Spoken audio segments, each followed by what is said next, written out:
Réussir sa vie, c'est de trouver le plan de Dieu pour sa vie. Mais échouer dans la vie, c'est de ne pas chercher le plan de Dieu pour sa vie.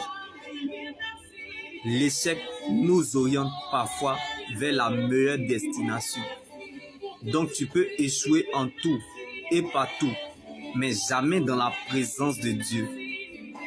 Quand tu donnes le temps au Saint-Esprit, il n'échoue jamais. Comme beaucoup de chrétiens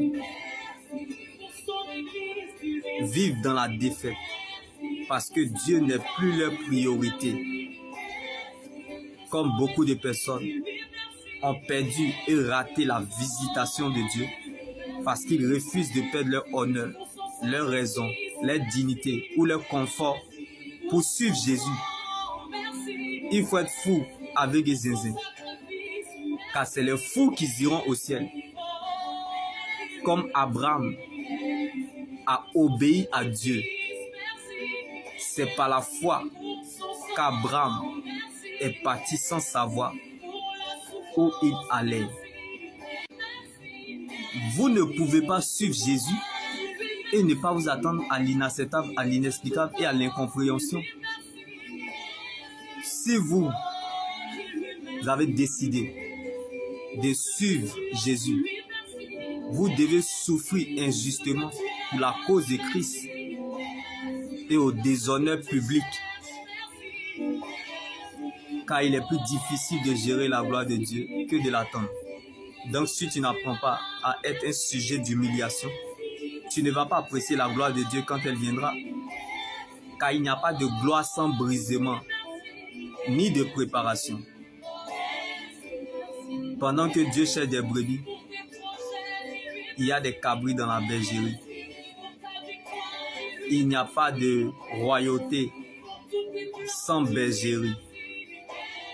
Donc tu ne peux pas servir si tu n'es pas serveur. Comme David s'est levé le matin berger, mais il s'est couché le soir avec une promesse de roi. La prophétie d'une personne est pour toi. La promesse de Dieu n'a pas d'âge, mais elle est un destinataire. Car c'est par le sens du sacrifice pour les autres qu'on devient roi. Par principe, on remplace le roi par un prince. Mais David, serviteur qu'il était, est devenu roi. Donc la grande et vraie foi, ce n'est pas d'obtenir des choses pour soi-même, mais pour les autres, en étant à leur servir, aider, relever, soutenir. Comme Jésus, roi qu'il était, s'est fait serviteur en lavant le pied de ses disciples. Donc il y a quelque chose que tu peux donner aux autres, quand bien même que tu n'as rien.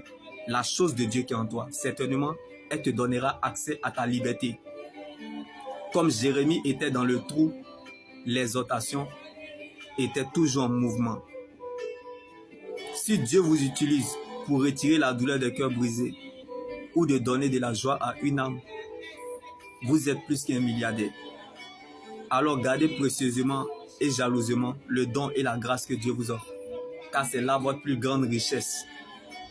Comme Paul et Silas étaient en prison, mais l'évangile n'était pas prisonnier.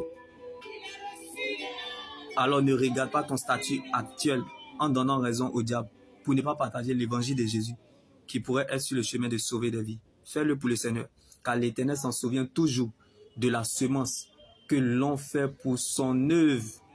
Alors malheur à moi si je ne prêche pas l'évangile. Car on ne peut parler de l'évangile si on a été appelé. Donc bien-aimé, ne te laisse pas impressionner par les hommes, par la réalité de ce que tu vis aujourd'hui.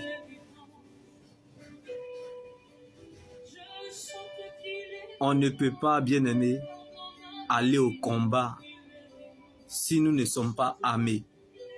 Alors laisse-toi influencer par Dieu en marchant par révélation. Si vous avez l'impression que le combat devienne physique, c'est que la guerre est terminée. Je peux avoir perdu des soldats. La conclusion, j'ai gagné la guerre de l'éternité. Car les grandes batailles ne restent pas dans l'histoire. Il n'y a que des guerres gagnées que l'histoire se souviendra. Donc, On ne vous jugera jamais pour ce que vous êtes, mais pour ce que vous allez devenir dans le nom de Jésus. Si l'élection de la vie était entre les mains des mortels, David ne quitterait jamais la bergerie à la royauté. Donc l'histoire ne se souviendra pas des problèmes que nous provoquons, mais des problèmes que nous résolvons. Donc le christianisme n'est pas la religion, car la religion ne sauve pas. Le christianisme, bien aimé, c'est une relation avec Jésus-Christ. C'est-à-dire, Dieu offrant son salut à quiconque croit, place et met sa confiance dans le sacrifice de Jésus à la croix, tout en nous procurant le pardon de nos péchés et le ciel après la mort. Donc même la mort mourra. Laisse-moi te choquer. Si tu meurs et crois en Jésus, ton âme vivra éternellement. En effet, le Seigneur lui-même, alléluia, a un signal donné à la voix d'un archange et au son de la trompette de Dieu. Il descendra du ciel. Alléluia. Et ceux qui sont morts en Christ ressusciteront d'abord. Aimer Dieu, c'est d'abord le connaître. Parce qu'il nous appelle toujours par ce que nous aimons. Il nous attire toujours par ce que nous désirons. Donc Dieu n'appelle pas les qualifiés. Il qualifie ceux qu'il appelle. Dieu ne choisit pas les appeler, mais il appelle ceux qu'il a choisis. Quand Dieu veut faire revenir les David, il utilise les Absalom pour les faire revenir. Car la douleur rend humble. Si Dieu te veut, il t'aura. On ne l'a pas choisi. C'est lui qui nous a choisis. Personne ne s'est sauvé lui-même. C'est Jésus qui allait le chercher. Jésus t'aime plus que la bénédiction. Mais son amour ne te forcera pas à le suivre. Car la bénédiction n'a pas d'adresse. Alors que les gens veuillent ou pas, la bénédiction repose sur vous. Comme Jésus dormait pendant la tempête. Nous avons déjà des problèmes qui dépassent les menaces. Quelle l'éternité. Alors reste focalisé sur le Seigneur Jésus-Christ seul, qui est l'enjeu majeur de ton existence.